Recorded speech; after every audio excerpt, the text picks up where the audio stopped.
pelukan, enak aja pegang-pegangan tangan, nggak ada rasa malu, malah mohon maaf kadang-kadang itu anak dibawa ke tempat-tempat sepi, laki-laki dan perempuan yang bukan mahram berduaan, maka yang ketiganya setan dibawa ke tempat sepi, setan yang datang ngebisikin. Setannya setan bukan sembarangan. Nama setannya bu, setan uka-uka. Setan uka-uka. Itu setan uka-uka neng, kalau udah ngebisikin bahaya banget. Apa dia bisikin? Yang uka aju, yang uka nana, lama-lama yang uka eha.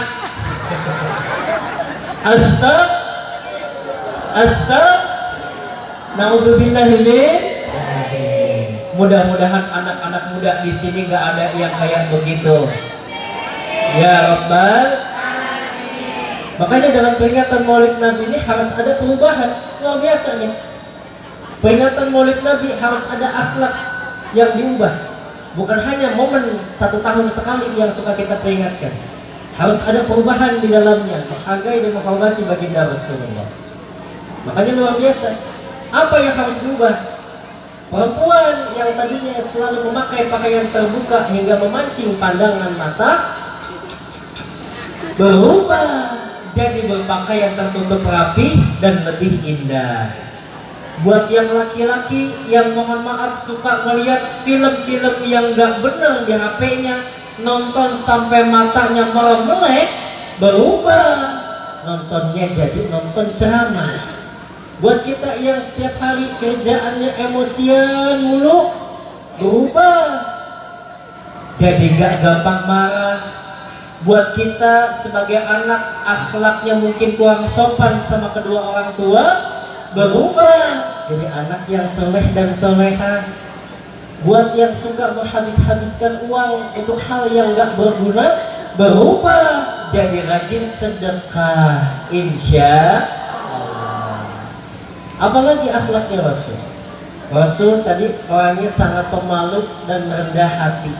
Rasul sangat rendah hati.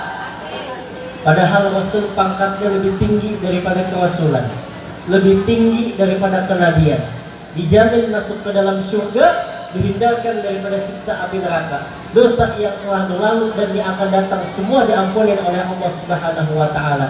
Nabi pangkat tinggi dan bahkan Nabi dikasih kekayaan sama Allah, diberikan kekayaan, tapi Nabi menolak. Nabi enggak sombong. Cuman kalau kita umatnya kadang-kadang baru punya tanah 100 meter udah pada sombong banget. Betul apa betul? Itu juga tanah warisan dari nenek moyangnya. Kadang-kadang ada orang datang, Pak ini tanah bapak. Iya, emang mata lu buta apa tuh? Saking sombongnya begitu. Makanya akhlak baginda Rasulullah kita contoh supaya nggak ada rasa sombong di dalam diri. Apalagi bentar ini dari tadi masuk waktu uang ini. Dari tadi gua kagak bisa diam begini-gini nih. Takutnya makin naik ke atas nanti. Aman udah ya. Aman. Coba cek dulu ada masuk nggak? Di sini tadi. Nah tuh kan gelinding dia tuh. Apalagi akhlak baginda Rasulullah yang istimewa, keistimewaan baginda Rasulullah, apalagi keringatnya baginda Rasulullah bu, itu keringatnya Rasulullah jadi minyak wangi. Rasulullah manusia, kita juga manusia, cuman bukan sembarang manusia. Nabi keringetan, kita juga sama keringetan, cuman keringatnya Rasulullah sama keringat kita beda. Keringatnya baginda Rasulullah itu wangi, harum. Makanya ibu kalau baca semua sejarahnya baginda Rasulullah, mau di kitab Awi, Diba, Maulid, semua apapun deh, nggak ada yang menceritakan baunya Rasulullah, nggak ada. Rasulullah badannya wangi, bahkan meskipun sahabat jaraknya jauh dengan Rasulullah, itu udah kecium wanginya baginda Rasulullah. Ceritanya kita udah sama-sama tahu. Di dalam Sahih Muslim yang diriwayatkan oleh Anas bin Malik, Singkat cerita Bu, Rasulullah pada saat siang hari itu pernah main ke rumahnya Anas. Zaman dulu nggak ada kayak kita AC, nggak ada kipas angin yang muter tuh nggak ada. Kondisi siang-siang panas gerah, Rasulullah tidur di rumahnya Anas. Dalam kondisi yang panas, yang gerah, Rasulullah bercucuran keringatnya dari dalam tubuhnya. Tiba-tiba ibunya Anas, namanya Ummu Sulaim. Siapa nama ibunya Anas, Bu? Ummu Sulaim. Ummu Sulaim mencium aroma yang sangat wangi di dalam rumahnya tuh. Dicari di mana ini kok wangi banget. Setelah dicari-cari ternyata wanginya berasal dari kamar yang di dalamnya ada Rasulullah lagi tidur. Ternyata Rasulullah bercucuran keringat karena panas gerah, wangi, harum tubuhnya Rasul. Itu Ummu Sulaim langsung ambil kain. Itu kain diambil, dielap ke Nabi. Elap sih. Contoh doang. Iya tadi kan dipakai skincare hilang deh. Waduh. Dielapin itu Bu kainnya ke tubuh Nabi yang penuh dengan keringat. Itu kain sampai basah nggak dibuang, diperas itu kain, keringatnya Nabi dimasukin ke dalam botol untuk dijadikan minyak wangi karena saking wanginya keringatnya baginda Rasulullah. Tiba-tiba Rasulullah bangun, sadar, ditanya, ya Ummu Sulaim, ma hadzal ladzi tasna'in? Wahai Ummu Sulaim, kamu lagi ngapain? Ya Rasulullah, hadza 'amakuka naj'aluhu fi tibina wa huwa min atyabi tib. Kata Ummu Sulaim, ini keringatmu Rasul. Keringatmu saya jadiin minyak wangi, dan ini adalah minyak wangi yang paling wangi. Luar biasa. Bu, kita kalau pengen beli minyak wangi yang wanginya wangi banget, tahan lama, itu kan harus ngeluarin uang sampai berjuta-juta, betul nggak? Iya, nggak mungkin 100-200, berjuta-juta. Orang udah pergi, wanginya masih di sini. Wanginya luar biasa, tapi ngeluarin uang yang mahal. Semua itu kalah dengan keringatnya baginda Rasulullah doang, saking sempurnanya Rasulullah. Makanya ntar ibu, semua yang ada di sini kalau penasaran, cium deh. Wangi banget tuh. Pingsan. Beda Rasulullah dengan kita. Dan keutamaan, keistimewaan Rasulullah lagi yang membedakan dengan para nabi yang lainnya termasuk kita apa? Rasulullah itu memiliki paras wajah yang paling tampan. Jadi ibu yang hari ini datang ke sini ngelihat Doni Dion yang segini aja udah ganteng, itu Rasulullah lebih ganteng. Manusia saat ini setampan-tampannya kalah sama tampannya Rasul. Bahkan Rasulullah itu lebih tampan, lebih ganteng dari Nabi Yusuf alaihi. Bu, Nabi Yusuf ganteng nggak? Ganteng nggak Nabi Yusuf? Emang ibu pernah ketemu Nabi Yusuf? Ketemunya sama Ucup kali ya? Dalam sejarah kita baca Nabi Yusuf alaihi salam memiliki paras wajah yang sangat tampan, tapi ternyata ketampanannya baginda Rasulullah melebihi ketampanan Nabi Yusuf alaihi salam.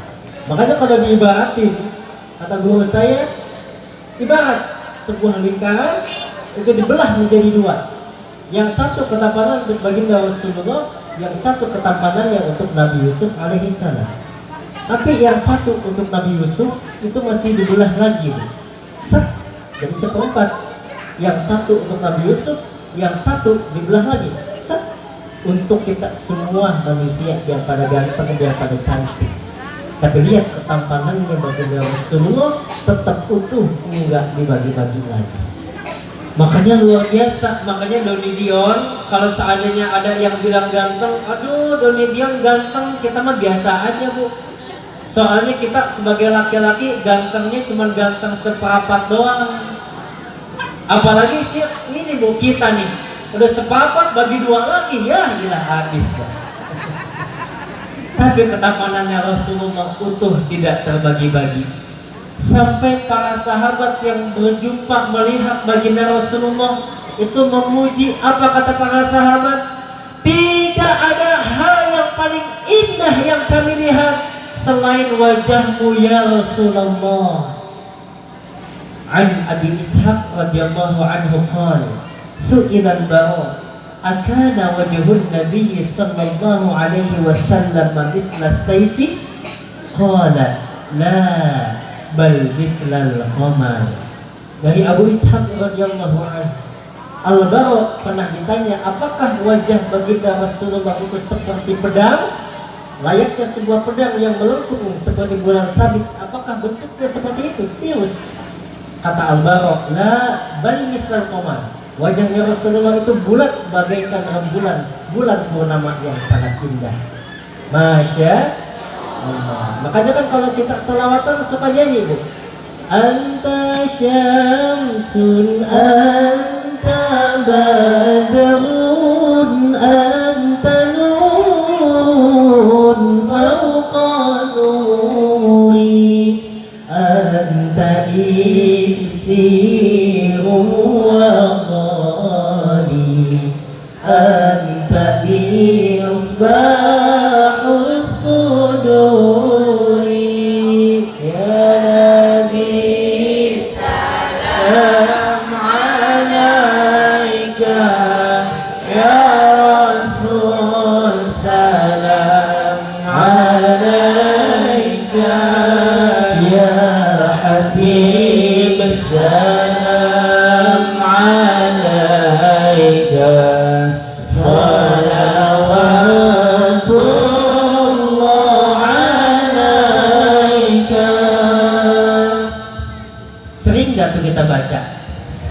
kita baca pas lagi mahal kiam kita baca, cuman kadang-kadang kan kita baca nggak paham artinya, betul nggak?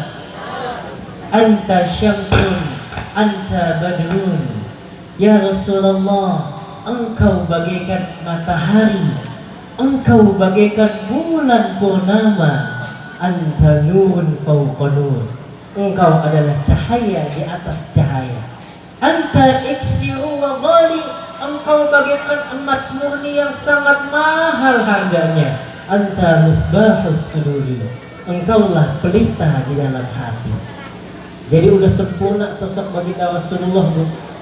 Semuanya udah diborong sama baginda Rasulullah. Saking sempurnanya Rasulullah, dikatakan dalam sebuah syair, ka'annaka qad khuliqta kama tasya'u. Jadi saking sempurnanya baginda Rasulullah, saking mulianya akhlak baginda Rasulullah, itu Nabi seakan-akan diciptain sama Allah, kayak mesen sama Allah. Yang namanya orang mesen kan apa aja enak, mesen supaya wajahnya bagus, akhlaknya bagus, semuanya bagus. Seperti mesen, saking sempurnanya akhlak baginda Rasulullah. Doni Dion juga kalau pengen mesen mah kalau bisa mesen nggak pengen begini, pengennya kayak artis-artis Korea kalau nggak. Cuman dapetnya kayak begini kan. Alhamdulillah. Segini aja udah bikin anak-anak ibu pada terpesona. Istimewa nggak Rasulullah, Bu? Indah nggak akhlaknya Rasul? Indah, istimewa baginda Rasulullah. Nggak bakalan cukup kita menjelaskan bagaimana keistimewaan baginda Rasulullah. Bahkan jika seandainya pohon-pohon dijadikan sebuah pena dan seluruh isi lautan dijadikan tintanya, masih belum cukup untuk menuliskan bagaimana indah dan istimewanya baginda Rasulullah. Makanya kita kumpul di sini, saya mau nanya, Ibu bahagia nggak kumpul maulid? Senang nggak kumpul maulid? Alhamdulillah, kita harus bahagia, harus senang kumpul acara seperti ini. Kita membuktikan kita cinta dan sayang kepada Rasulullah. Makanya acara-acara positif yang kayak gini jangan dilaranglah. Sayyid Alwi Al-Maliki pernah mengatakan, kalau ada orang yang mengatakan ngapain kamu datang ke acara maulid, itu sama aja ia mengatakan ngapain kamu bahagia atas lahirnya Nabi. Alhamdulillah ini jadi kita kumpul kayak gini luar biasa. kita jadi bisa mengenal sosok baginda Rasulullah. Ya habis di mana?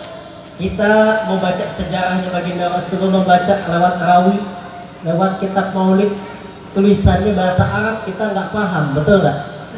Baca Sirah Nabawiyah, bukunya tebel banget, walaupun terjemahan bahasa Indonesia sebelum baca udah ngantuk duluan. Emang paling enak kita kumpul ngaji kayak begini, datang acara kayak begini, ada para alim ulama, ada ustadz, kiai, ustadzah yang ceramah, kita sama-sama dengerin supaya kita bisa mengambil sisi positifnya, bisa mengikuti suri tauladan baginda Rasulullah. Laqad kana lakum fi rasulillahi uswatun hasanah. Jawab Allahnya kurang semangat. Ulang sekali lagi. Laqad kana lakum fi rasulillahi uswatun hasanah. Sesungguhnya telah ada dalam diri Rasulullah suri tauladan yang baik.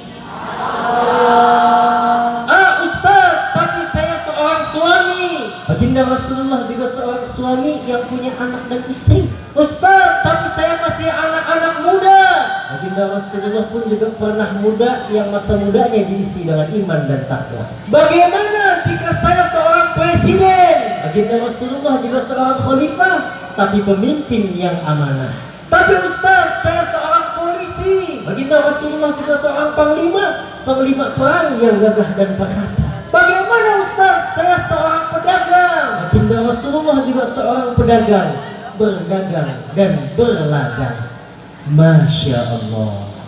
Dalam segi aspek kehidupan manapun dan profesi apapun, di dalamnya ada baginda Rasulullah. Mau bagaimanapun kita, siapapun kita, gak ada alasan buat gak cinta, gak sayang dengan Rasulullah. Sayang dan cintanya kita mungkin kalau diukur belum sesayang dan cintanya Nabi kepada kita, betul gak? Betul. Cinta dan sayangnya Nabi kepada kita umatnya luar biasa. Bukan hanya sekedar bilang cinta, bilang sayang, tapi cinta dan sayangnya Rasul dibuktikan kepada kita. Apa buktinya kalau Rasul cinta kepada kita? Buktinya adalah kita umatnya Rasulullah nanti akan masuk ke dalam surga.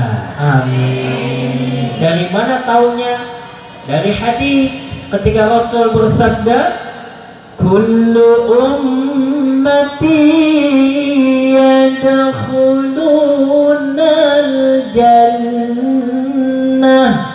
Allah. Amin. Salah mulu. Ulang sekali lagi. Kullu ummati yadkhuluna al-jannah. Allah. Dikerjain mulu. Tuh kata Rasul, kullu ummati yadkhulunal jannah. Semua umatku nanti pasti masuk ke dalam surga. Amin. Tapi ada lanjutannya. Apa kata Rasul? Illa man aba. Kecuali mereka yang gak mau. Jangankan bapak sama ibu, para sahabat aja bingung. Kok bisa sih ada orang yang gak mau masuk ke dalam surga? Sahabat tanya, ya Rasulullah, siapa orang yang gak mau masuk ke dalam surga? Kata baginda Rasulullah, orang yang taat kepadaku pasti dia masuk ke dalam surga. Orang yang taat kepadaku artinya yang taat kepada baginda Rasulullah, artinya taat juga kepada Allah, menjalankan syariat-syariat Islam, menjalankan sunnah-sunnah baginda Rasulullah. Hubungan teratur hablum minallah, hablum minan. Dan orang yang tidak patuh kepadaku, itulah orang yang gak mau masuk ke dalam surga. diajak ngaji nggak mau, diajak sholat bayar zakat nggak mau, nyantunin yatim nggak mau. Tuh pada kagak mau semua. Kata mak kena lagi gua dah. Artinya mereka yang tidak patuh dengan Rasulullah itulah orang yang nggak mau. Kita mah bukan termasuk orang yang begitu. Kita orang yang termasuk mengharapkan ridho dan surganya Allah Subhanahu wa taala. Amin ya rabbal alamin. Tuh yang pertama. Kemudian bukti cintanya Rasul kepada kita, selain kita masuk ke dalam surga, apalagi sama masuk ke dalam surga juga tapi beda levelnya. Dalam hadits qudsi dinyatakan, kata baginda Rasulullah, Allah Subhanahu wa taala berfirman, haramtu ala sairil umami hatta tadkhulaha ummatuka. Diharamkan umat-umat yang lain masuk surga lebih dulu kecuali nih kita umatnya Nabi Muhammad yang bakalan masuk surga duluan. Amin. Ya Rabbal alamin. Tuh Rasul cinta sayang kepada kita dibuktikan. Kita hari ini yang mengaku cinta dan sayang kepada Nabi, apa bukti kita? Apa jangan-jangan selama ini kita hanya mengaku cinta, mengaku sayang kepada Nabi, tapi nggak pernah dibuktikan cinta dan sayang kita kepada beliau. Bahkan na'udzubillah, mengaku cinta, mengaku sayang kepada Rasul, tapi nggak kenal siapa itu baginda Rasulullah. Maka malam hari ini kita ngaji, kumpul di sini, ayo kita buktiin. Kita buktiin kalau kita cinta kepada Rasul. Bukti yang pertama kita cinta kepada Rasul dengan sering menyebut nama beliau, dengan banyak bersolawat. Saya mau nanya ibu, yang perintahkan kita baca salawat itu siapa? Yang perintahin kita baca salawat itu siapa bu? Pak Ustaz. Yang perintahkan kita baca salawat itu Allah Subhanahu wa ta'ala. Itu yang perintahkan kita. Quran surat Al-Ahzab ayat 56 kita udah suka baca. Inna Allah wa malaikatahu yusalluna 'alan nabi. Ya ayyuhalladzina amanu sallu 'alaihi wa sallimu taslima. Sesungguhnya Allah dan para malaikatnya berselawat untuk Nabi. Wahai orang-orang yang beriman, bersalawatlah kamu untuk Nabi, bukan sekedar salawat, dan sampaikanlah pula salam dengan penuh penghormatan kepadanya.